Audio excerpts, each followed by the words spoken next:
Hey everyone, मैं अभिषेक और आप देख रहे हैं हमारा YouTube channel the Shivam educare. आज हम बात करने वाले हैं हिंदी साहित्य के 50 महत्वपूर्ण प्रश्नों की।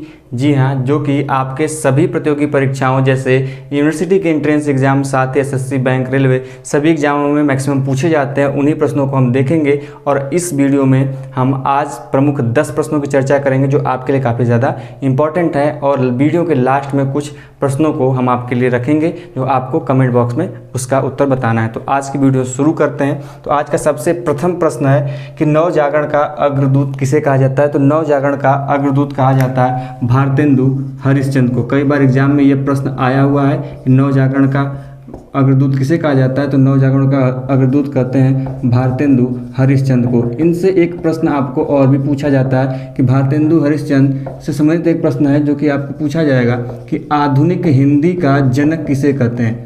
आधुनिक हिंदी का जनक किसे कहा जाता है। तो आधुनिक हिंदी का जनक भी भारतेंदु हरिश्चंद्र को कहा जाता है। और साथ ही में ध्यान रखेंगे कि नवजागरण का अग्रदूत भी किसे कहते हैं हम, भारतेंदु हरिश्चंद्र को। अगले प्रश्न की तरफ बढ़ते हैं कि बिहारी किस शासक के दरबारी कवि थे। तो बिहारी शासक थे राजा जय सिंह। कौन? राजा जय सिंह थे, यह उनके दरबारी कवि थे। कई बार इससे प्रश्न बना है, आपके एग्जाम में देखने को मिलेगा कि राजा जय सिंह के दरबारी कवि कौन थे। तो बिहारी थे और ये कृष्ण भक्ति शाखा के प्रमुख कवि माने जाते हैं।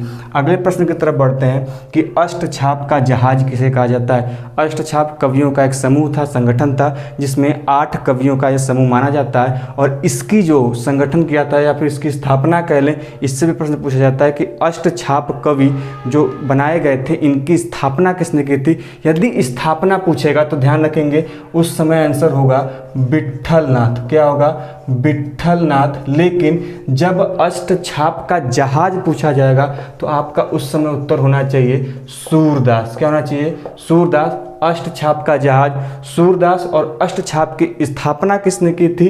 तो किसने की थी? विट्ठलनाथ ने। ध्यान रखेंगे कभी कभी सूरदास से संबंधित एक प्रश्न पूछ दिया जाता है कि सूरदास के गुरु कौन थे। तो वह थे वल्लभाचार्य। कौन थे? वल्लभाचार्य थे। यह कई बार आपके एग्जाम में पूछा जाता है प्रश्न। साथ में वल्लभाचार्य से भी एक प्रश्न निकल सकता है, वो ये कि पुष्टि मार्ग की स्थापना किसने की थी या पुष्टि मार्ग को प्रचलित किसने किया था। तो यही जो सूरदास के गुरु थे वल्लभाचार्य, इन्होंने ही पुष्टि मार्ग की प्रथम बार व्याख्या की थी और उसके बारे में बताया था। अगले प्रश्न की तरफ बढ़ते हैं कि खड़ी बोली का प्रथम महाकाव्य कौन सा है। कई बार एग्जाम में आपको देखने को मिला होगा प्रश्न, या आगे भी आ सकता है। तो यह जो सब खड़ी बोली का प्रथम महाकाव्य है वह माना जाता है प्रिय प्रवास को। किसको? प्रिय प्रवास को खड़ी बोली का प्रथम महाकाव्य हम मानते हैं। अगले प्रश्न की तरफ बढ़ते हैं कि काशी नागरी प्रचारणी सभा की स्थापना कब हुई। हिंदी को बढ़ावा देने के लिए बनारस में काशी नागरी प्रचारणी सभा की स्थापना की गई थी। वो भी कब? तो वो की गई थी 1983 में।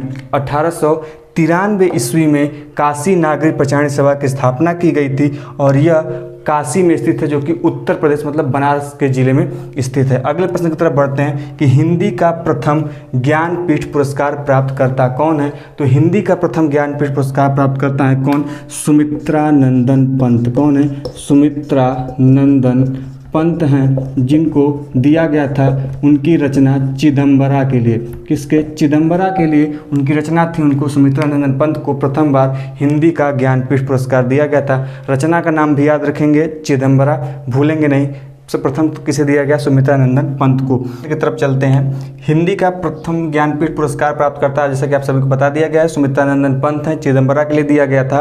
अगला प्रश्न है कि प्रकृति का सुकुमार कवि किसे कहा गया है। तो प्रकृति का सुकुमार कवि भी कहा गया है किसे? इन्हीं सुमित्रा नंदन पंत जी को इस प्रकृति का सुकुमार कवि भी कहा गया है। ध्यान रखेंगे, इंपॉर्टेंट प्रश्न है, कई बार आपके एग्जाम में पूछा गया है। अगले प्रश्न की तरफ बढ़ते हैं कि कबीर किस दर्शन के प्रमुख थे।